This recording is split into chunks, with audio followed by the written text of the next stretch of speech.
کالعدم عسکریت پسند اور باغی تنظیمیں سندھ کے لیے بدستور سیکیورٹی چیلنج ہیں۔ یہ بات اعلیٰ حکام نے وزیر اعلیٰ سندھ سید مراد علی شاہ کی زیر صدارت کاؤنٹر ٹیررزم ڈپارٹمنٹ سے متعلق اعلیٰ سطح کے اجلاس میں بتائی۔ آئی جی سندھ نے بتایا کہ سندھ میں رواں سال دہشت گردی کی شرح 76% کم ہوئی ہے۔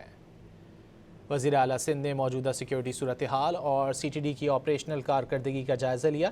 اجلاس میں وزیر اعلیٰ سندھ کو کیسز پر جاری تحقیقات، سی ٹی ڈی کے انفراسٹرکچر اور مستقبل کی آپریشنل ضروریات پر بریفنگ دی گئی۔ وزیر اعلیٰ سندھ کو بتایا گیا کہ کالعدم عسکریت پسند اور باغی تنظیمیں صوبے کے لیے بدستور سیکیورٹی چیلنج ہیں۔ آئی جی سندھ نے بتایا کہ 2026 میں رپورٹ ہونے والے 9 میں سے 7 دہشت گردی کے واقعات کا سراغ لگا کر تحقیقات مکمل کر لی گئیں۔ وزیر داخلہ نے بتایا کہ دہشت گردی کے واقعات میں سندھ میں نمایاں کمی ریکارڈ کی گئی ہے۔ وزیر اعلیٰ کو بتایا گیا کہ سی ٹی ڈی نے 2026 میں 918 انٹیلیجنس بیسڈ آپریشنز کیے اور 87 دہشت گرد گرفتار کیے گئے۔